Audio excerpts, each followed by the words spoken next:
são os pensamentos arraigados na emancipação da população de fato, tá? Eu sou a presidente, o Cássio, ele é o tesoureiro e o David é o vice-presidente, tá?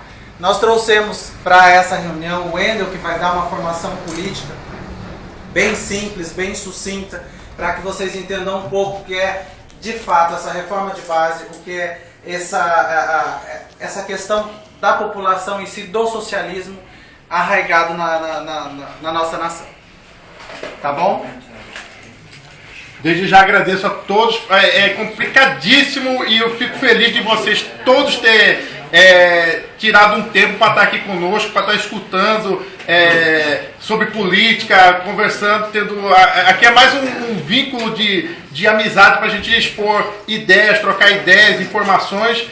E ainda mais no domingo de Páscoa desse, depois de passar dia aí comendo, bebendo, poder estar descansando, né? Mas vocês estão aqui e isso me deixa feliz, mas feliz mesmo de vocês terem tirado pelo menos uma meia hora, uma hora para estar aqui conosco, para estar fortalecendo, para a gente estar fazendo algo diferente daí para frente, porque querendo ou não, nós somos formadores de opinião e a partir do momento que nós formamos opinião, nós conseguimos buscar pessoas para estar com a gente, para fazer coisas diferentes na política. Na parte social, a pessoa confunde o socialismo com uma ditadura ou com alguma coisa desse tipo. Na verdade, nós visamos o social sempre para a população, entre melhoria de saúde, entre melhoria de educação, enfim, em tudo isso nesse aspecto. E a gente está tentando compartilhar um pouco dessa informação, dessa ideia com vocês todos, faz com que esse pequeno movimento se engrandeça cada vez mais nas suas regiões, nos seus bairros, na sua escola, ou no seu serviço, puxando, trazendo para cá novos amigos, novos companheiros, para nós podermos estar crescendo cada vez mais e a gente só vai ser ouvido de fato, realmente, a partir do momento que nós começarmos a exercer essa parte de mobilização que nós estamos fazendo hoje, iniciando já as duas reuniões passadas e agora com essa maior ainda, no dia de Páscoa, me deixando muito, mas muito feliz mesmo. Desde já agradeço a todos mesmo. Para a gente começar, vamos passar aqui para o Wendel, que veio de Brasília exclusivamente para nos dar um apoio grande para nós fazermos uma mobilização cada vez maior daqui para frente. Olá, meus amigos, é com prazer que eu converso com cada um de vocês. Várias vezes eu tenho tido o privilégio de estar em Campo Grande. É uma cidade que eu adoto, uma cidade do meu coração. E é uma alegria ver que, em meio ao momento de Páscoa, que seria um momento de confraternização entre as pessoas estão aqui de noite, debatendo sobre política, fazendo um bate-papo inteligente. E aí eu vejo que são pessoas que realmente querem mudar a face da sociedade, não só do sul-mato-grossense, mas da sociedade brasileira em geral. A gente está vivendo hoje os auspícios dos 50 anos do golpe civil-militar de 64, que ainda até hoje atinge os nossos dias e que muitas vezes faz com que a gente possa tecer as análises qual foi o papel daquele evento e o que isso significa para os nossos dias, ainda mais quando se trata de direitos humanos, sociais e políticos para o nosso povo brasileiro. Eu queria começar, na verdade, esse bate-papo a partir da apresentação de cada um dos companheiros, até para a gente saber de onde que os companheiros são, o que cada um de vocês fazem, qual a inserção na sociedade. Eu queria começar a fazer esse bate-bola descontraído, até porque eu não quero que seja algo bastante professoral e maçante, para que vocês possam se apresentar e a gente começar a fazer esse bate-papo sobre a história do Brasil, a nossa realidade no século XXI e quais são os desafios que nós, enquanto juventude, quadros da sociedade civil, podemos fazer para transformar essa nossa sociedade. Gostaria que já começasse a se apresentar da Amanda para frente. Bom, eu sou Amanda Anderson, presidente da JS, PDT e MS, faço parte como suplente do Conselho Estadual da Diversidade Sexual, faço parte do Comitê de Gestão Transsexualizador, sou formadora política do DCE das unidades 1 e 2 da Anhanguera e só, eu acho. Pode passar. E acadêmica de Direito também. Júlio Volcanai. Boa noite, eu sou Júlio Volcanai, sou advogado, sou presidente da Comissão da Diversidade Sexual da OAB, sou vice-presidente do Conselho Estadual da Diversidade Sou membro fundador da Rede Apolo, que é a rede de homens gays e bissexuais. São quantos componentes da Rede Apolo?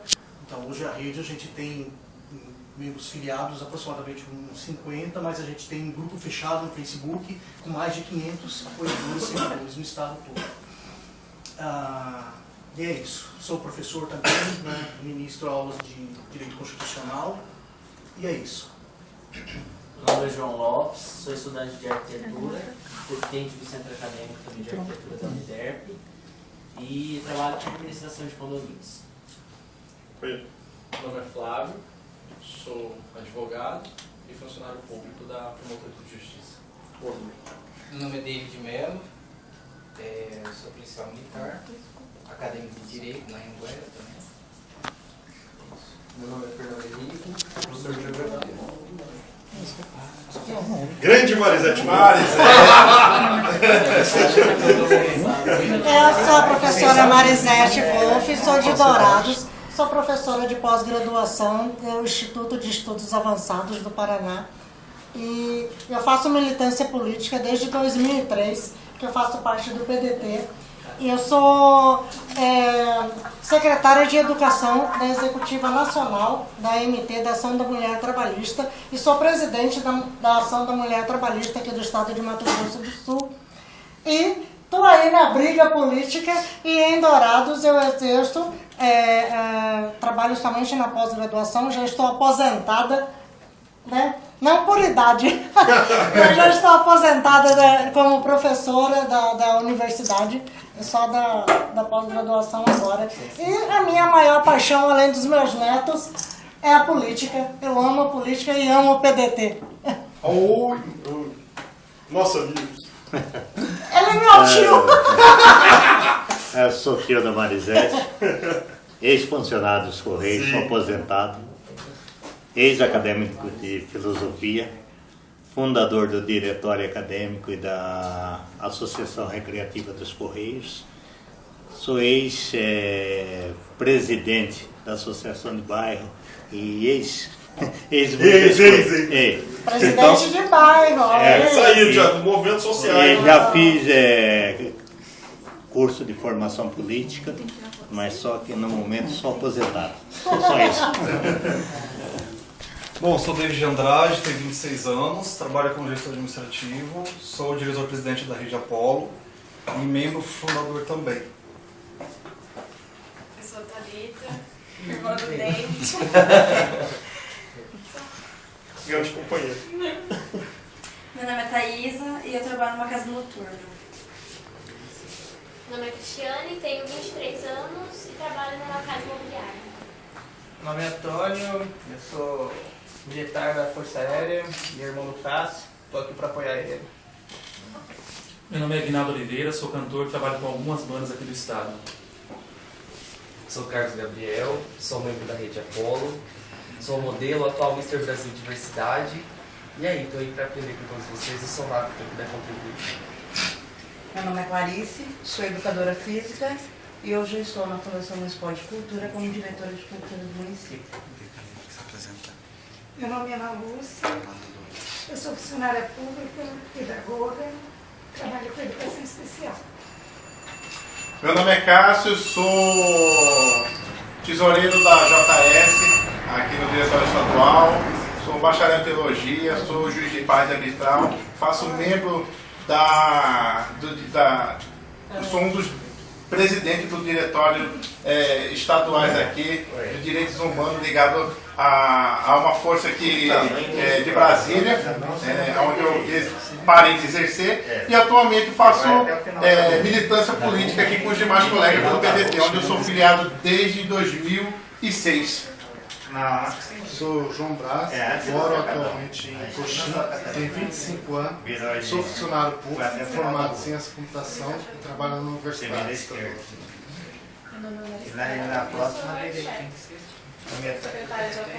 Então a gente vê que tem muitas pessoas da sociedade civil organizada, pessoas que são ativistas políticas, né? Pessoas que realmente têm contribuído muito para a construção da sociedade geral. E eu gostaria de fazer um bate-papo realmente com cada um de vocês sobre quais perspectivas que vocês têm em relação à atual política. É porque o que acontece que a gente está querendo colocar? A gente tem um processo político. Só esperar um minuto. A minha tesoureira está perdida, não consegue chegar. Ah, então vai lá. Então a gente tem um processo político que a gente pode fazer um exercício de história comparada. A gente tinha no processo da proximidade do golpe civil-militar de 64, a gente tinha uma ampla mobilização da sociedade. 69% da população apoiava as reformas de base. Um conjunto da população em geral defendia que deveria se fazer as transformações sociais que o Brasil precisava. Como, por exemplo, a reforma política que todo mundo alardeia que tem que se fazer. Naquela época já se propunha a existência de partidos realmente orgânicos, a defesa do voto do analfabeto, causa que demorou praticamente 24 anos até a Constituição de 1988. Na reforma tributária, nós trabalhistas e mais os movimentos sociais organizados defendiam a reforma tributária no sentido de conter as remessas de lucro para o exterior. O que significava isso? Que as empresas norte-americanas ou estrangeiras que viessem para o Brasil, no momento que elas oferecem seus lucros, 10% dos lucros ficavam para o exterior e 90% ficavam para o Brasil para fomentar emprego, divisa e renda. Então, quer dizer, no propósitos avançados, a ideia de uma reforma universitária que pudesse democratizar o acesso à universidade pública para o trabalhador já era algo que se discutia bastante e que hoje, por mais que haja discussão, por exemplo, do PL 7.200/2006, infelizmente até hoje não foi proposto um projeto claro de reforma universitária para o Brasil. A mesma coisa referente à reforma agrária, que havia uma proposição clara de desapropriação de terras e divisão para que não houvesse terras ociosas nas mãos dos grandes latifúndios. E hoje a gente tem o debate. Todo mundo fala de reforma tributária, de reforma universitária, de reforma urbana, que é o acesso à moradia, e, no entanto, a gente tem dois níveis de eleitorado diante desse processo de proposição de reformas. Um que não quer nem saber de nada da política e outro que quer voltar para o debate ideológico. Nas últimas eleições, para vocês terem uma dimensão, de 32% a 37% da população ou votava em nulo, ou votava em branco, ou abstinha o seu voto. Né? Ou seja, ficavam na ausência, faziam a ausência do processo eleitoral e, consequentemente, você teria um grande número de pessoas que abstinham-se do processo eleitoral. E hoje a gente está começando a ter a volta do processo eleitoral ideológico. Ainda que o povo não sabe qual o caminho que vai seguir, mas ele está começando a ver, não, eu não gosto daquele candidato. E ele constrói a sua consciência enquanto classe organizada. Ainda que com todas as complicações, com todas as dificuldades. E a minha pergunta eu gostaria de abrir para vocês e fazer uma pergunta. Em que sentido o golpe de 1964 trouxe de nefasto para a juventude brasileira, para os jovens, para a geração que nasceu pós-64? Gostaria de fazer uma abertura que aí a gente pode fazer esse bate-papo e a gente pode fazer uma breve incursão na história do nosso Brasil. Deixo com vocês.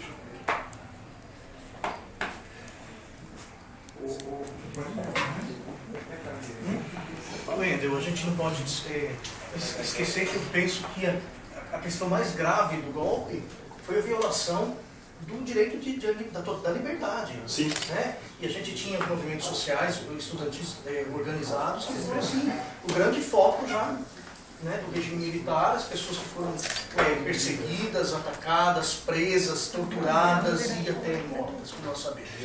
Então, a gente teve assim, então, um processo com relação aos direitos humanos, a liberdade, a proteção do direito à vida, a dignidade humana. Então são valores que a humanidade demorou séculos para construir. Até a Declaração de Direitos Humanos de 48. Exatamente, e a gente teve um momento de golpe e isso tudo foi para baixo. E o grande foco foram os jovens. A gente vê os grandes artistas da época, hoje da nossa música popular brasileira, que era a juventude, né, os grandes representantes da juventude, Caetano Veloso, Gilberto Gil, Milton Nascimento, pessoas que foram perseguidas e que, de alguma forma, através das artes, conseguiram ter um pouco de voz, enfim.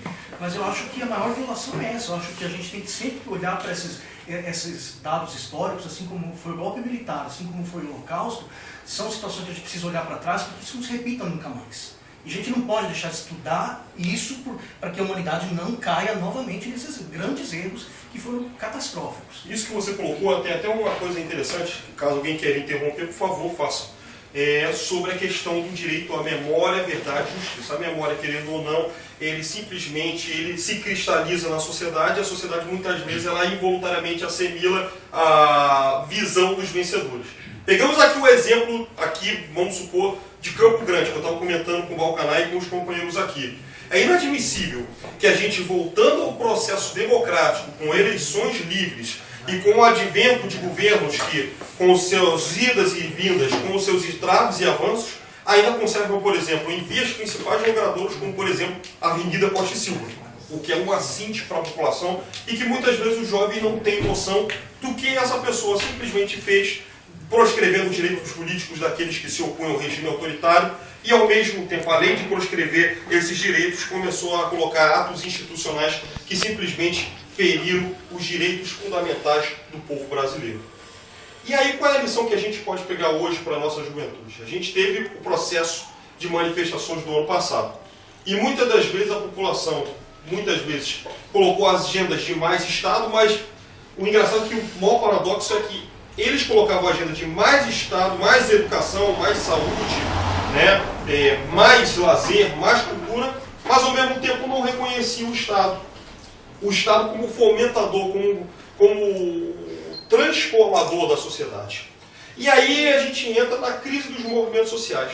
O que os movimentos sociais naquela época pregavam antes do golpe? Pregavam uma sociedade realmente em que pudesse haver mais justiça social numa construção de um projeto nacional ao serviço do povo brasileiro. Quando você havia uma proposição de reformas agrárias, reformas urbanas, reforma universitária e outras tantas reformas cujo objetivo era melhorar o nível de vida do povo brasileiro, e reconheciam os movimentos sociais como estudantil, como movimento operário, como outro movimento comunitário, outros movimentos afins e partidos realmente representativos, hoje a gente tem o descrédito das organizações. As organizações hoje não falam mais o que a população anseia. Os movimentos sociais hoje não falam mais o que a população anseia. E por que desse divórcio? Por que o povo está longe dos movimentos sociais? Por que o povo está distante dos partidos em meio ao processo de democracia digital? E aí eu estou colocando essas questões por quê? Porque nesse bate-papo que eu estou colocando aqui para vocês, hoje em dia é necessário que a gente entenda o quanto que essas reformas do pré-64 são muito atuais, como por exemplo, o caso referente aos royalties do pré-sal para a educação, em que, por exemplo, o deputado federal André Figueiredo conseguiu os recursos dos royalties para a educação chegando ao patamar do orçamento que pelo menos o Jango previa de 12,45% para a educação, enquanto que a esquerda em geral defendia 10% do PIB para a educação. E a gente vê hoje os movimentos sociais desacreditados, partidos desacreditados. E como é que nós, enquanto setores da sociedade civil organizada, podemos superar esse processo? Como é que nós podemos sensibilizar o conjunto da população para que a população possa olhar em nós e possa falar, não, realmente nós temos a representatividade devida. Como é que a gente pode trazer essa representatividade em meio a uma democracia digital onde cada pessoa se comporta como um partido político organizado e elas não mais esperam um partido, seja ele qual for, mas eles mesmos se comportam como um partido político. E qualquer reivindicação ele faz direto ao Estado, faz direto ao poder público. Então eu gostaria de colocar esse bate-papo, essa reflexão a vocês, até para que a gente possa realmente fazer com que a gente, a partir dessa organização, dessa construção de uma nova proposição para uma sociedade mais justa, mais solidária, a gente possa realmente ter forças para que, enfim, a partir de uma organização, de um partido que contém a causa da mulher, a causa LGBT, a causa do negro, a causa da juventude, a gente possa ter condições de colocar a nossa proposta de sociedade para uma sociedade mais justa, mais igual, mais solidária, em tempos do século XXI, onde a maioria está descrente da política e poucos estão dispostos a fazer. A minha pergunta é, e agora eu abro para vocês, como fazer? O que fazer para que os partidos e os movimentos sociais possam resgatar a credibilidade de uma população que está desacreditada do processo político? Passo para vocês. Primeiro, é fazer com que as pessoas saibam diferir, política de politicagem, de politiqueiro. Isso. Então as pessoas, a partir delas, quando elas começarem a aprender que a política é a única maneira a qual pode transformar sociedade, onde as pessoas podem lutar pelos seus direitos e a partir deles, usufruir deles, aí sim teremos uma sociedade mais igualitária. No entanto, quando as pessoas souberem que o Brasil em si vive uma ditadura camuflada, né, e essa democracia digital, nada será mudado. Então as pessoas têm que saber que elas têm o poder de decisão, saber que pode ser mudado, que pode ser algo melhor, e parar de só ver o seu eu e deixar um pouco de ser egoísta e olhar para o lado. Será que, aí eu faço uma pergunta aberta a partir da reflexão dele, será que os partidos políticos hoje e os movimentos sociais realmente estão pensando no conjunto da sociedade? Não. Por quê? Porque a questão partidária e que a pessoa que está desenvolvendo a administração partidária, ela vê muito o eu dela. Ela não vê o coletivo dela. Como nós estávamos acabando de conversar sobre a questão política dentro do Estado, nós saímos de décadas atrás, onde que reinavam os coronéis e os filhos dos coronéis e os netos dos coronéis. E vinha todo mundo. E nós não estamos fugindo muito tempo, são há poucas décadas atrás. E esse ciclo está se acabando, está se quebrando, está tendo uma pequena movimentação da sociedade em vista dessa questão política. A sociedade que é um caminho, mas está perdida. Está perdida. Ela não tem pessoas que possam orientar e juntar ela para seguir um novo rumo, construir algo de novo. Porque, primeira coisa, a sociedade está desacreditada nos partidos políticos. Sim. Quem vai transformar os partidos políticos daqui para frente somos nós, que pegamos, porque tudo nós precisamos para transformar qualquer coisa e para ter voz ativa dentro do município, dentro de uma capital, dentro do estado, até dentro da federação, nós precisamos de um bendito partido político. Então, se nós queremos ter voz ativa daqui para frente, nós precisamos se organizar e, a partir dessa organização, poder chegar de fato a ter uma representatividade dentro de um partido político, para nós podermos ter voz ativa, para nós podermos fazer reivindicações, para nós podermos opinar, falar o que está de fato realmente acontecendo e o que de fato pode ser mudado, porque ninguém melhor do que nós sabemos o que se passa na região ou até mesmo na cidade aonde vivemos. Então eu não concordo que nessa questão que nós acabamos de colocar aqui da população, que ela está se movimentando, mas ela não acredita ainda no partido político. Eu vejo assim a situação. Eu ouvi da boca esta semana de uma liderança da executiva estadual aqui do MS, ele dizer o seguinte: eu não voto em partido, eu voto em pessoas. Já é uma crise do sistema representativo. Isso. Né? Então, isso nos retorna a quê? De que os partidos hoje em dia eles são meramente o quê? Legenda. Somente legenda. E os partidos não significam mais nada como significavam antes. Entende? Então, o nosso PDT, você acredita, Wendel, que uma pessoa num congresso, eu não sei, nós conversando, e a pessoa, o que quer dizer PDT? A pessoa perguntou. Aí a outra respondeu de forma errônea. Não soube que era Partido Democrático Trabalhista. O Partido Democrático Trabalhista. Não soube responder e estava lá num congresso do PDT. Então por aí você tem noção. O que está havendo? Não está havendo o quê? O resgate da memória. É isso que falta no país, nos partidos, em todos os órgãos, inclusive numa universidade. Eu falo isso baseado nos meus alunos da universidade, alunos que não sabem. Eu comentando com o Wendel hoje, falei: Wendel, eu fiquei entristecida, sabe por quê? Porque ontem foi o aniversário de quem? Quem? De quem, gente? De quem, gente? Presidente Vargas, gente. Getúlio Dornelles Vargas, o maior presidente que o Brasil já teve. PDT, quem fez postagem? Eu, o Wendel, Amanda e pouquíssimos do PDT.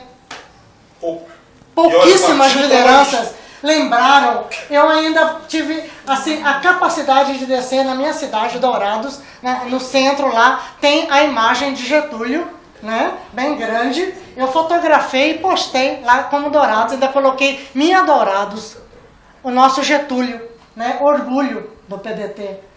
Coloquei. Então, e muitos não sabem nem que o Dornelles era um dos sobrenomes dele.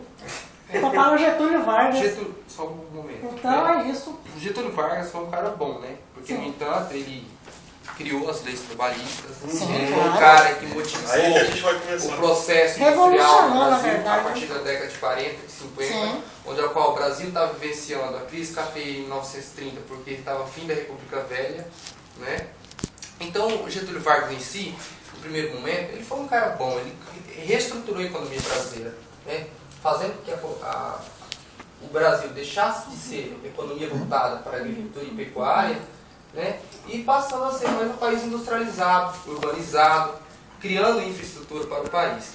Né? No entanto, também tem integração do espaço mato-grossense a partir da Colônia Agrícola Nacional de Dourados, que deu um grande avanço para o estado de Mato Grosso do Sul. Só que tem um porém. Getúlio Vargas foi um cara bom. Só que ele foi democrático. Aí eu vou colocar aí que é importante da formação política. A Carta de Lisboa. Agora vamos colocar aí a importância do Vargas. E isso é interessante. Muito boa a sua pergunta. Muito boa a sua pergunta. Porque a gente tem um processo, e aí entra a questão da formação política sobre a história do Brasil republicano e, consequentemente, a história do trabalhismo, que você tinha o Brasil da Primeira República com a economia agroexportadora, você tinha um movimento operário com direitos trabalhistas incipientes e que as questões sociais eram vistas como caso de polícia. Qualquer um de vocês que quisesse reivindicar, levava um sarrafo. Levava o sarrafo da polícia local e era automaticamente preso por crime ou de vadiagem ou por ir contra a ordem pública. Os comunistas. E aí o que acontece? Você tem em 22 a construção do PCB, o Partido Comunista Brasileiro, e ao mesmo tempo você tem o decréscimo do movimento anarquista, porque você teve as greves de 17 em São Paulo e 18 no Rio de Janeiro. E ao mesmo tempo você tem a efervescência com a Semana da Arte Moderna, ao mesmo tempo você tem a construção, por exemplo, da Colônia Prestes, que seria um caráter insurrecional, oriundo do movimento tenentista, que era um conjunto de tenentes que estavam inconformados com os rumos do país e que queriam o voto secreto, queriam a moralização da política diante de um processo baseado pelo colonialismo, pelo voto de cabresto, pelo bico de pena, onde, por exemplo, se o Valcanaia morresse, eu assinava o nome do Júlio Valcanaia e votava por ele. E aí, sucessivamente. E aí você tem um processo onde o povo organizado, com as oligarquias dissidentes e com a classe média geral, catapultam Getúlio Vargas a partir da Revolução de 1930. A primeira providência que Vargas faz é a criação do Ministério do Trabalho, junto com a criação do Ministério da Educação e da Saúde, que não existia. Esse foi o primeiro ato, até porque você tinha um país que tinha aproximadamente 80% de analfabetos. Esse foi o primeiro ponto. O segundo ponto foi a criação da Justiça Eleitoral e do Código do Trabalho. A partir daí você vai ter como é que vai ser feito a regra do processo eleitoral. É a partir daí que, ao mesmo tempo, a mulher ela tem o direito não só ao voto, mas como a poder se candidatar ao processo político eleitoral. Vale atentar que o Brasil foi um dos primeiros países do mundo a atentar para o voto da mulher. Países como a França ou a Inglaterra só fizeram isso na década de 40, 50. Bem depois. Então, esse é o caráter progressista do governo Vargas. Aí você pergunta, e com toda razão é uma pergunta que muitas vezes é feita, e a historiografia brasileira vai nesse eterno debate. Ah, mas Vargas foi um governo autoritário. Mas aí a gente vai ter que ver a conjuntura internacional.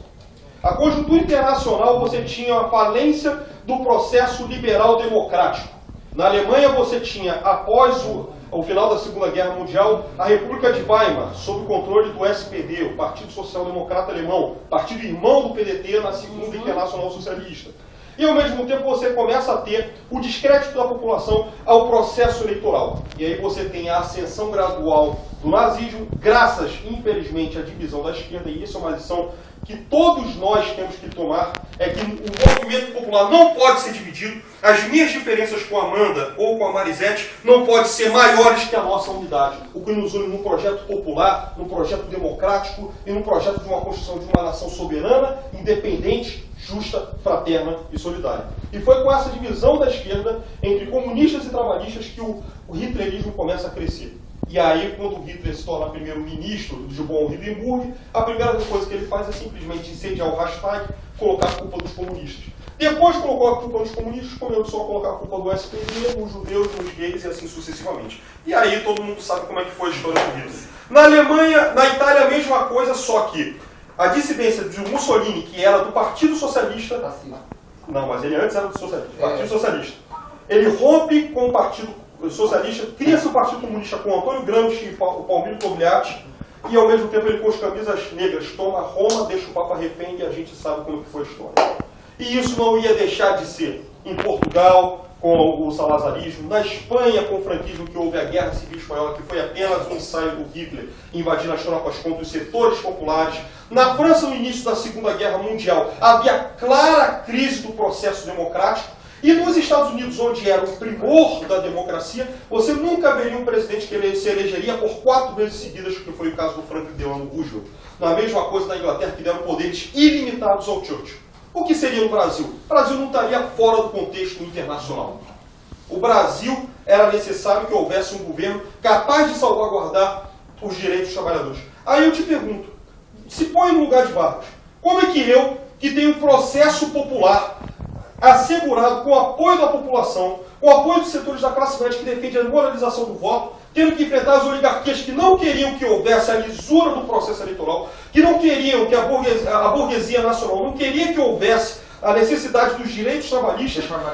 Exatamente. E principalmente do direito da mulher, uma sociedade plenamente aristocrática e que mal a Semana de Arte Moderna estava começando com a Patrícia Galvão Apagu começar a dar os seus aspectos de maior liberação.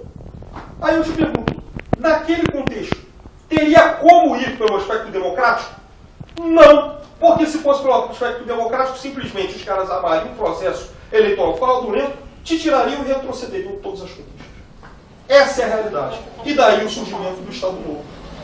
E vale atentar mais o seguinte, mas, por exemplo, e aí eu tive o orgulho de ter sido aluno da Anitta Prestes, que foi professora sobre história do PCB, filha da Olga Benari, e aí, mas o Vargas fez acordo com Hitler em 35, 36, para poder aproveitar e recambiar a Olga Benari na Alemanha para morrer numa câmara de gás. Uma pergunta para que não haja erro de anacronismo histórico. O que é um anacronismo histórico? É você olhar com o olhar de hoje o que acontecia naquele momento. Você tem que olhar com o olhar da época o que acontecia naquele momento.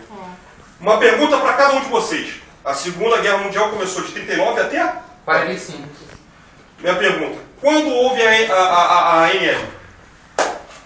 Aliança Nacional Libertadora do Prestes? Que ano? Estou esperando. Vou ficar fora.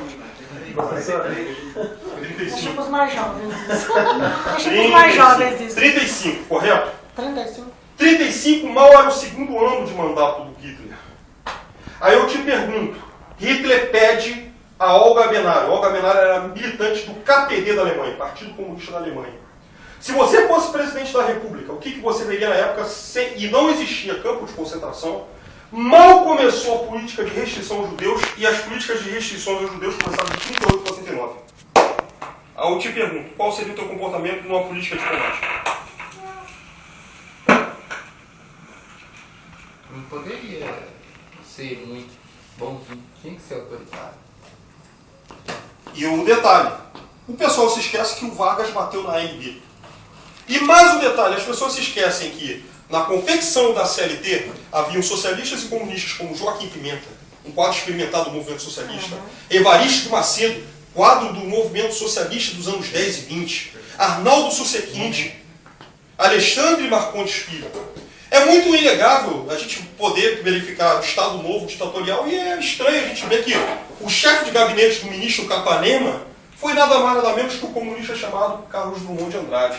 O que mais me intriga é que esses caras que falam mal de Vargas ficam constrangidos em dizer por que a UNE foi fundada em 1938, em pleno Estado Novo, e Vargas deixou a UNE existir. E não houve restrição nenhuma, e a UNE reivindicou para que o Brasil fosse na Segunda Guerra Mundial, e Vargas foi em relação com os aliados.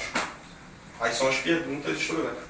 A outra pergunta maior é a seguinte: por que o governo Vargas assegura a CLT em 1º de maio de 43 compilando todas as legislações sociais desde 1930, e no mesmo ano de 1943, em plena Segunda Guerra Mundial, a Internacional Comunista, que reunia todos os partidos comunistas, deliberaram: não, nós erramos na Alemanha, nós erramos na Itália, temos que fazer uma frente ampla e democrática. E quando essa deliberação internacional chega no Brasil, olha o comportamento do PCB, sabe o que ele fez, Laura? 1943, na Conferência da Mantiqueira, simplesmente o PCB, com o aval do Prestes, que estava na prisão, autorizou o apoio a Vargas contra o nazifascismo. O que dizer, então, no final do Estado Novo, quando havia um processo de democratização, em que o movimento queremista, comparado apenas com as diretas já, teve o apoio do Prestes, com a defesa da Assembleia Nacional Constituinte com Getúlio. E o embaixado dos Estados Unidos defendeu o golpe contra Getúlio em 1945. E aí é que a gente começa a ter uma real discussão histórica sobre esse período. E aí você vê que o governo Vargas era um governo nacionalista, democrático popular, que havia criado instituições como a CSN, como a Vale do Rio Doce, assegurou a legislação trabalhista, os direitos sociais, a capacitação através do direito eleitoral com a lisura do voto. E hoje temos a urna eletrônica que não nos assegura a lisura do processo eleitoral. Cadê a impressão do voto eletrônico? Estamos voltando ao princípio da Primeira República. Quem te garante que o voto, vamos supor, do 12 não vai para o 45 ou para o 55 do PSB? Entende? Então a gente está tratando sobre um projeto nacional estatista, onde um projeto de construção do Estado brasileiro ele está a serviço dos interesses populares. Esse que foi o governo de Getúlio.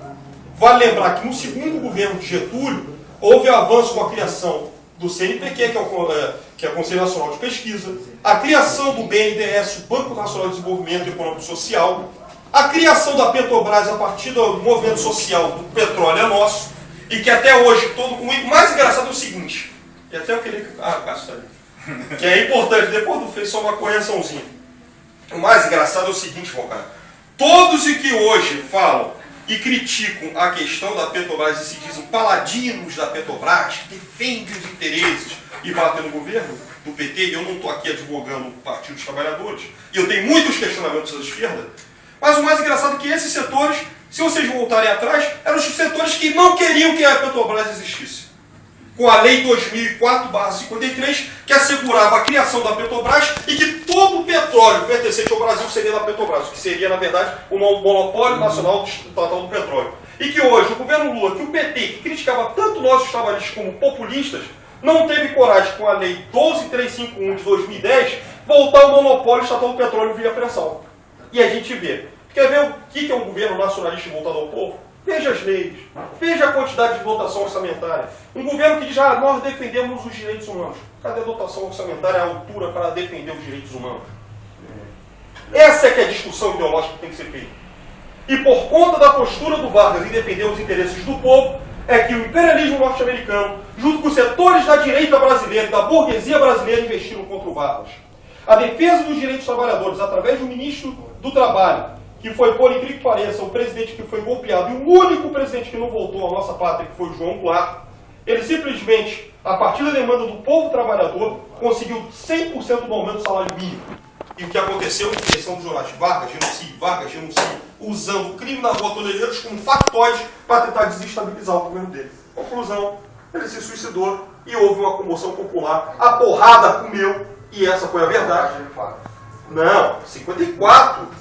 Eu estou em 54, não estou na campanha da legalidade do Brizola. Eu não estou na campanha, vou chegar lá.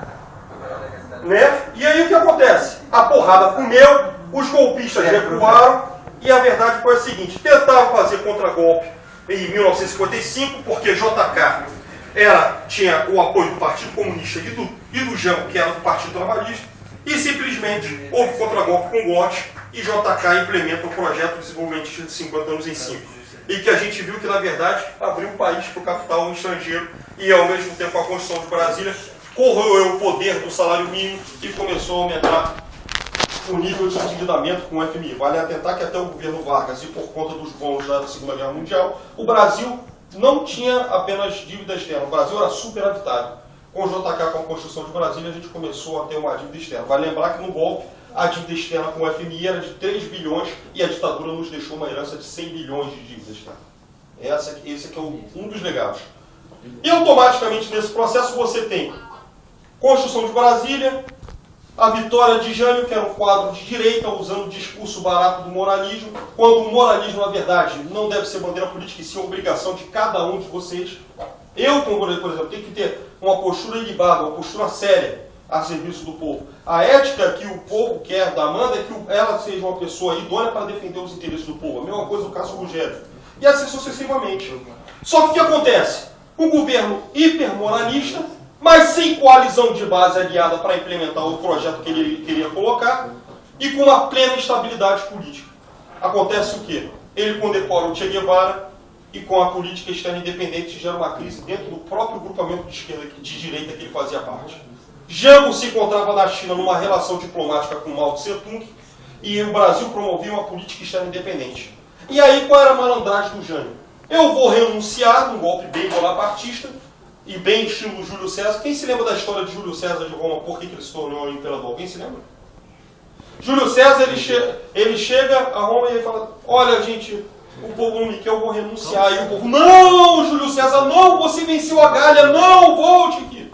E com consequência se tornou Augusto, príncipe romanos, etc e tal. Esse era o golpe que o Jânio queria dar, achando que o povo iria dizer não e iria catapultar ele e ele faria uma ditadura bonapartista. Só que a galera aceitou a renúncia numa boa.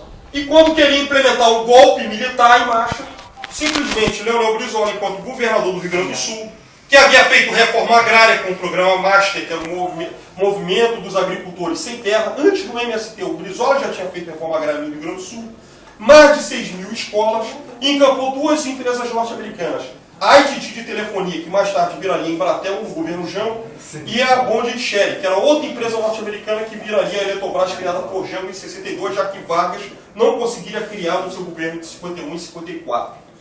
E aí o que acontece? Brizola, a partir da resistência armada, armando até donas de casa com fuzil, simplesmente coibiu um golpe de Estado. E aí nesse processo, houve a tentativa de diminuir.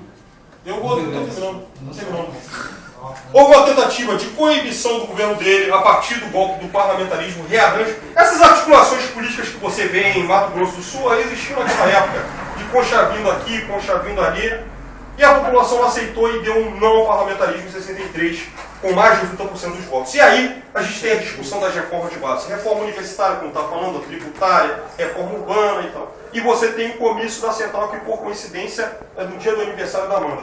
13 de março, só que de 64, né, de 81. Moral da história.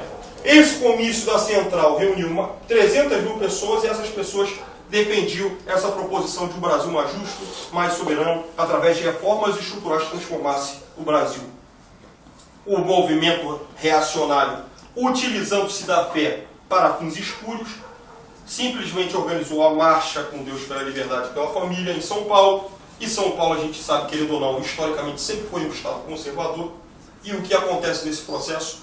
Constrói-se a armação para o golpe civil-militar de 64. Por que golpe civil-militar? Porque é muito fácil colocar a desculpa que os militares organizaram. Mas, em primeiro lugar, havia militares nacionalistas. E era um grupo considerável no clube militar. E só para tentar, que eu acho que quase ninguém deve saber, mais de 1.200 oficiais foram reformados a forças a partir do ato institucional número 1. E se você fala que apenas é um golpe militar, você isenta a mídia que apoiou o golpe 64, a burguesia nacional que apoiou o golpe 64, as classes médias conservadoras que apoiaram o golpe 64. E é essa que foi a questão. O golpe civil-militar de 1º de abril de 64 simplesmente trouxe arroxo salarial, a perda de direitos trabalhistas. Por exemplo, vocês, se vivesse na época, vocês teriam, após 10 anos, numa mesma empresa, a estabilidade funcional. Acabou-se, criou-se o fundo de garantia por tempo de serviço, ou seja, você desconta do seu salário percentual, pagando o FGTS, para quando você ser desempregado, apenas você receber o que você contribuiu. Sacanagem, né? Depois, ato institucional número 2, com a extinção dos partidos políticos em 65, após a ditadura levar um fundo eleitoral em estados como Mato Grosso, estados como a Guanabara, que é o Rio de Janeiro, e Minas Gerais. E aí você tem o recrudescimento do processo de violência e a institucionalização da tortura. E quem foi as maiores vítimas que fala? Os jovens. a esquerda em geral, mas principalmente a juventude. E aí, nesse processo, a gente tem um processo de redemocratização, que o companheiro falou que, na verdade, dentro de uma democracia burguesa, é uma ditadura velada para a população, porque você apenas referenda uma elite ou outra no processo eleitoral. E qual é o papel do PDT enquanto partido trabalhista com esse processo todo histórico? Que nós éramos para ter o PDT, o PTB, Partido Trabalhista Brasileiro, partido de Vargas, de Leonel Brizola, de João Goulart, de Alberto Pasqualini, de Santiago Dantas, dos grandes quadros trabalhistas, do Darcy Ribeiro também, que foi o primeiro reitor da UNB, com a proposição que poderia se fazer a ciência a partir das mentes brilhantes nacionais e não dependendo dos teóricos de fora, mas a partir da intelectualidade brasileira. E o que acontece? A ditadura nos tira a sigla do PTB, isso porque veria no Brizola o potencial sucessor de Vargas com voto para ser presidente em 84 e 85, e ao mesmo tempo faz vista grossa para o surgimento do Partido dos Trabalhadores e coloca os PCs na clandestinidade, tanto o PCB quanto o PCdoB. Aí é fácil o PT ser o partido hegemônico de esquerda. E aí não houve outra alternativa, senão a gente montar o Partido Democrático Trabalhista em 26 de maio de 80.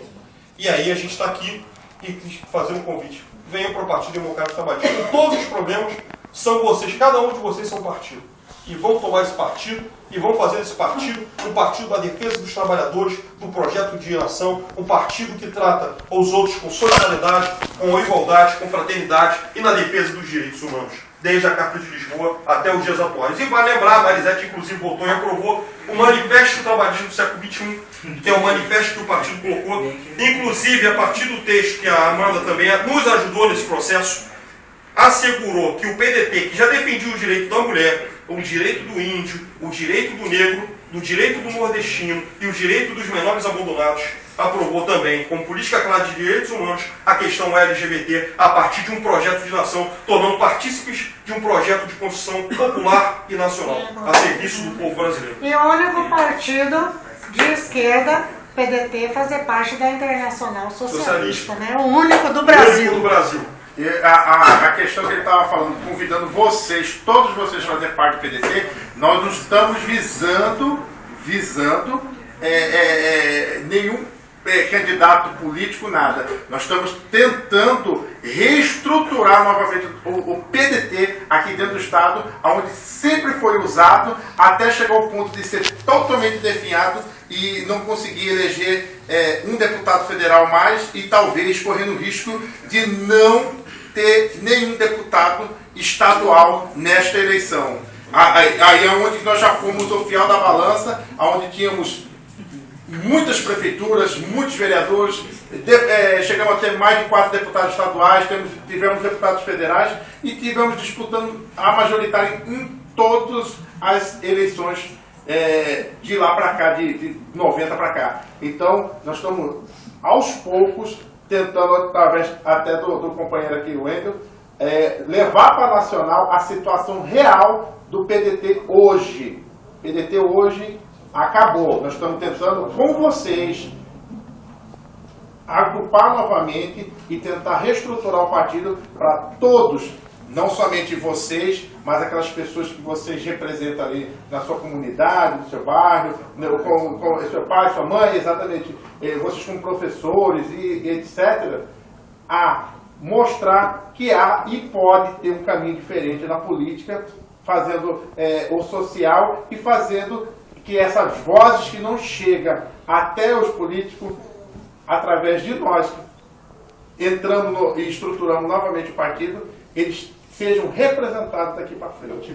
Agora, puxando a sardinha, o pessoal está falando muito, venha para o PDT, venha para a JS, nós somos juventude, nós estamos entre a juventude, nós somos uma instituição autônoma, nós não temos a ligação com o partido, nós somos coligados, trabalhamos entre si, só que o movimento é socialista de juventude. Nós trabalhamos com a juventude. É você fazer, reestruturar o partido de onde ele precisa ser reestruturado. É da base. Nós estamos aqui primando a reestruturação de um partido. Não a tomada de um poder, mas a reestruturação de fato, de onde ele deve sair, que é da base. Agora eu convido vocês para um carreteiro. É pra lutar, é pra vencer, é Juventude Socialista PDT. Obrigado mesmo.